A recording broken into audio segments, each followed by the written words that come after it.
few countries have been driven to define themselves as linguistically as France.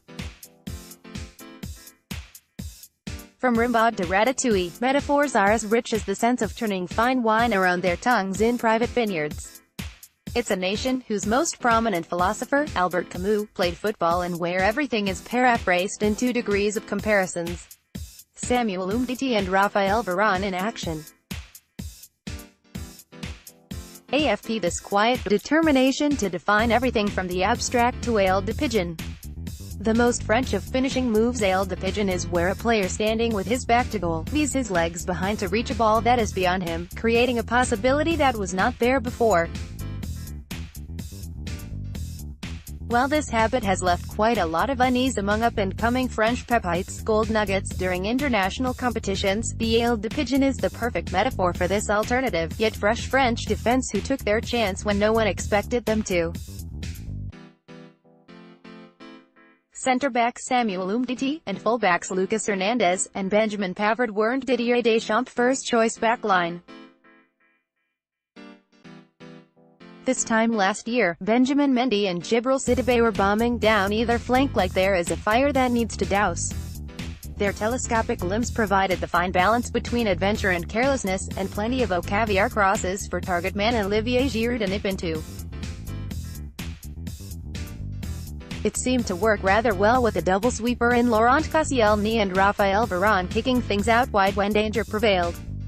This kind of high-stakes football produced a 5-0 apple-bobbing session where they picked off Paraguay almost every time they held their breath and dived into attack, a 3-2 pipping of England last year. But then, Laurent Koscielny, Benjamin Mendy, Djibril Cissé suffered from a torn Achilles, a ruptured cruciate ligament and meniscus injury respectively. But as the French know so intrinsically, that for every count of entropy and for every copy of Camus the fall there's the positivism of Auguste Comte. When I was selected, I'm not going to lie to you, I wept. At first when I heard Benjamin I thought it was Mendy. No, it was me. I was with my family, my agent and my friends, and it was joy, only joy. To play in the World Cup at my age, there's nothing more beautiful, said at 22 and in love with life Benjamin Pavard upon his selection.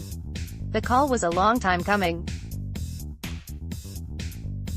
Benjamin's Stuttgart debut came on the 3rd of October 2016, in Germany's 2nd division. Playing SPVGG Greuther Fürth, a 20-year-old stood at centre-back and with the grey-templed calmness of a football savant, philosophized a long, cultured pass onto the toe of striker Carlos Mané, scoring the 3rd goal and facilitating a 4-0 rout to not missing a single second of Stuttgart's back in the Bundesliga campaign last year, finishing with the 2nd-best defense only behind Bayern. Pavard has been quietly establishing his reputation as one of the most technically complete and tactically astute fullbacks in the European game. His crack whip strike against Argentina was him announcing his existence in the face of entropy, when his team were 2-1 down. Pavard's full-back partner, Lucas Hernandez, is the bad cop in this relationship. Lucas is the son of former Atletico Madrid tough-as-nails centre-back, Jean-François Hernandez. Lucas, naturally, has been raised for the Diego Simeone school of hard knocks as soon as he learned how to kick the ball in anger. For Atletico, he plays with jaws clenched and brows furrowed, with the narrow-eyed concentration of a fatalist who knows that good fortune may turn any time, like the rogue waves in his home city of Marseille. He has been chiseled in the ruthless, no-foul, no-reward concrete lot football culture of the French port city. The constant nipper of ankles is a holder of 2 passports, and displays both the pragmatism of the French and cunning of the Spanish. On his watch, Antoine Griezmann, who plays 30 meters ahead of him, has more recklessness in his dribbles. His presence of mind allows Barcelona centre-back, Samuel Umtiti, to step out of defense and man-mark the opposing team's aerial threat, while Real Madrid sweeper Raphael Varane and snuff out the second ball. If Umtiti is turned on the ball in the wider areas, as it is an occupational hazard that comes with being a stopper who holds a high line, it'll be club rival Hernandez who will go studs first to put a full stop at the end of an opponent's move. But Samuel Umtiti, mind, is no card of upturned potatoes.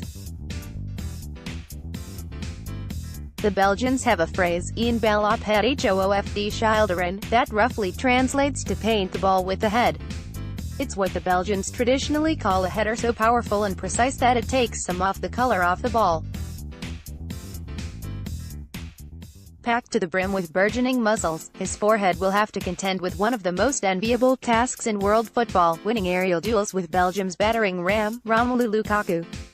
Umtiti, not unlike Laurent Koscielny, has a moment or two of madness in him, which is a calling card for players who play this role. This, however, doesn't away his quality. The year before Barcelona signed Samuel Umtiti, he was voted by Lion fans as their best player ahead of 21-goal hero Alexander Lacazette. Such was his impact. Samuel Umtiti is all about emphasis and a bit of play acting. Football history has taught us that all the best teams need a bit of belligerence on the side. For all the positivity and cat-burglar precision of the French frontline, it'll perhaps be the snidely shrewd street smartness of a French defense that again elevates the likes of Kylian Mbappé and Antoine Griezmann to their zenith. Little wonder then why Zinedine Zidane from his high table still doffs his invisible hat to Vicente Lizarazu, Marcel Desailly, and the current French team manager, Didier Deschamps. No one defended the practice of praxis, the individual working for the collective gain, quite like French philosopher Jean-Paul Sartre and the class of 1998 did. Click here for full coverage of FIFA World Cup 2018. Click here to view the full schedule of FIFA World Cup 2018. Updated date, July 10, 2018, 10:49 a.m.